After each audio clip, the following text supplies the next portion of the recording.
ओम श्री कृष्णाय परमात्मने नमः। नैव किंचित् करोमीति युक्तो मन्येत तत्त्ववित् पश्यन् शृण्वन् स्पृशन् जिघ्रन् अश्नन् गच्छन् स्वपन् स्वसन् प्रलपन् विसृजन् गृह्णन् उन्मिषन् निमिषन्नपि इन्द्रियाणीन्द्रियार्थेषु वर्तन्त इति धारयन्. பகவான் ஸ்ரீ கிருஷ்ணர் இந்த ஸ்லோகத்தில் ஞான கர்ம சந்நியாசம் அதை பற்றி சொல்கிறார். ஒரு கர்மயோகி நன்றாக பகவானை முன்னிட்டு பகவானுக்கு அர்ப்பணம் செய்து செயல் புரிந்து கொண்டே அதனுடன் வேதாந்தத்தையும் கேட்கிறான்.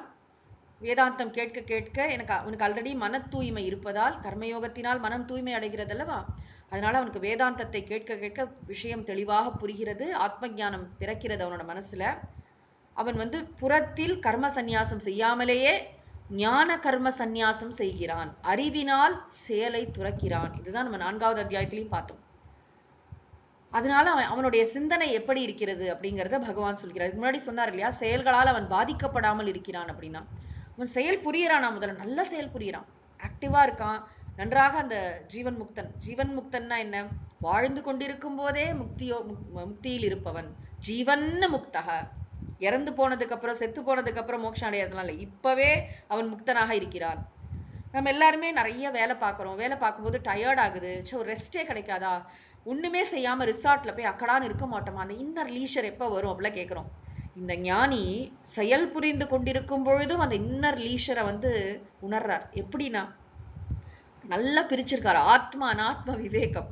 இந்த உடம்பு, மனசு, புத்தி எல்லாம் வேலை செய்கின்றன. ஆனா ஆத்மாவாகிய அகர்த்தா, ஆத்மா அகர்த்தான்னு படிச்சோம் இல்லையா, செயல் புரியாதவன் நான், ஒரு பொழுதும் செயல் புரியாத ஆன்மா. ஆன்மாவாகிய நான் தூய உணர்வு வடிவம், எங்கும் நீக்கமர நிறைந்தவன். அதனால அதுல சலனமே இல்லை, அதுல மாறுபாடே இல்லை, விகாரம். ஏதாவது ஒரு சேஞ்ச் நடந்தா தானே செயல்னு ஒன்று நடக்கும். செயலுக்கும் ஆத்மாவுக்கும் சம்பந்தமே கிடையாது, ஆத்மா சாட்சியாக இருக்கிறது. ஆக அதனால அந்த ஆத்மஸ்வரூபம் நான் என்ற ஞானம் இவருக்கு இருப்பதால இவர் செயல் புரிந்து கொண்டிருக்கும் பொழுதும் இவர் நான் செயல் புரியாதவன் அப்படிங்கிற ஞானத்துல நிலைச்சிருக்கார். அதுதான் செயல் புரிந்தாலும் செயல் புரியவில்லை. என்ன பண்றாருன்னா, நல்லா பாக்குறாரு, நம்மள மாதிரி எல்லா செயல்களையும் சொல்றார். பஷ்யன்னா பார்த்து கொண்டிருக்கும் போதும். அப்பின்னு ஒரு வார்த்தை இருக்கு இல்லையா, நிமிஷன் அப்பி, அந்த இடத்துல இருக்கிற அப்பியை எல்லாத்தோடையும் சேர்த்துக்கணும்னு சுவாமிஜி சொல்லியிருக்காரு.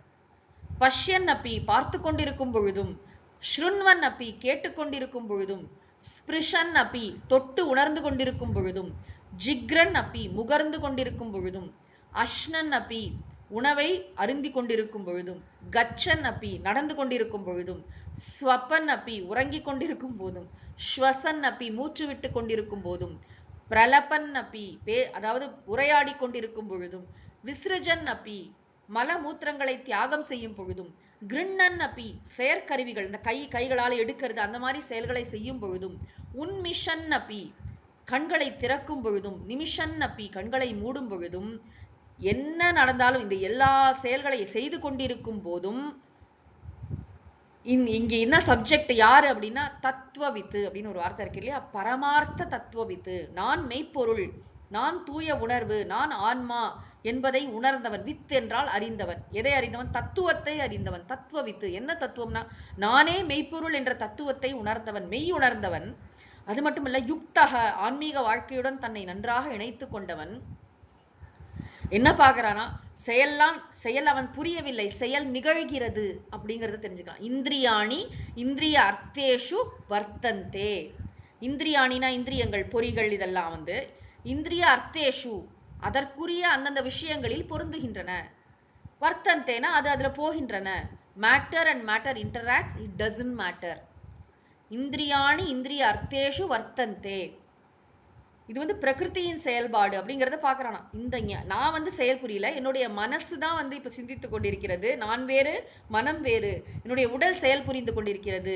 உடல் வேறு, நான் வேறு. நான் சாட்சி, நான் எதற்குமே இதனாலும் பாதிக்கப்படாத செயல்களற்ற ஆன்மா அப்படிங்கிற ஞானத்துல இருக்காராம். அதுல தர்மமாக இயங்கிக் கொண்டிருக்கிறது. இதி தாரயன் என்று புரிந்து கொண்டு, என்று மனதில் உள்வாங்கிக் கொண்டு, நைவ கிஞ்சித் கரோமி இதி கிஞ்சித்தின ஒரு சின்ன விஷயம் கூட நைவ கரோமி, நான் செயல் புரியவே இல்லையே. அதனாலதான் நீங்க பாத்தீங்கன்னா மகாத்மாக்கள், தயானந்த சுவாமிஜி ஆகட்டும், பெரிய பெரிய மகாத்மாக்கள் யாரை பார்த்தாலும் அவங்களுக்கு இதெல்லாம் விளையாட்டா ஒரு லீலா மாதிரி. பெரிய பெரிய சத்சங்கங்கள் நடக்கும், நிறைய கேம்ப் நடக்கும், பப்ளிக் டாக்ஸ் நடக்கும், ஏதோ பெரிய விஷயங்கள் மீட்டிங்ஸ் எல்லாம் நடந்தா கூட இந்த ஆட்டிடியூட், இந்த இன்னர் லீஷர் இருக்கிறதுனால ஒரு ஹாலிடேக்காக ஏங்குறதோ நான் எந்த சுவாமிஜி அப்படி பார்த்ததில்லை. எனக்கு எப்போ ரெஸ்டே கிடையாதான சுவாமிஜி எல்லாம், ஓம்காரானந்த சுவாமிஜி எல்லாம் வந்து ரெஸ்ட் அப்படிங்கிற வார்த்தையே அவருக்கு பிடிக்காது. ரெஸ்ட் எடுத்தா ரஸ்ட் ஆயிடுவோம் அப்படிம்பார். ஏன் அப்படின்னா இந்த ஆத்மா அனுபவம், அப்படி அனுபவம்னா வெளியில இருக்கிறது இல்ல, தானே மெய்ப்பொருள் என்ற உணர்வு எப்போதுமே இருக்கிறதுனால நான் செயலே புரியலையே அப்படிங்கிற இது வந்து ஆழமா மனசுல இருக்கிறதுனால வெளியில இதுக்கும் நமக்கும் சம்பந்தம் இல்லை, நான் சாட்சியா இதெல்லாம் பார்த்துட்டு இருக்கேன் அப்படிங்கிறது எவ்வளவு பெரிய விஷயம். ஆனா ஆக்டிவா அந்த ஜீவன் முக்தர்கள், அந்த மகாத்மாக்கள் செயல் புரிந்து கொண்டிருக்கிறார்கள். இதற்கு வந்து நம்முடைய குருமார்களே இதற்கு சாட்சி. ஆக அப்படி பகவான் வந்து ஜீவன் முக்தர் எப்படி இருப்பார், அவருக்காக செயல் புரியாம இருக்க மாட்டார்ப்பா.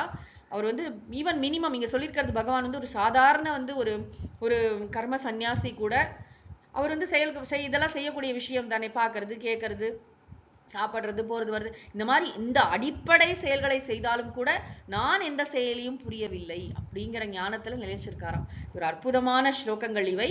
நாம் வந்து மீண்டும் மீண்டும் சிந்திப்பதற்கு உரியவை. ஓம் சாந்தி சாந்தி சாந்தி. ஹரி ஓம் தத்சத். சர்வம் ஸ்ரீ கிருஷ்ணார்ப்பணமஸ்து.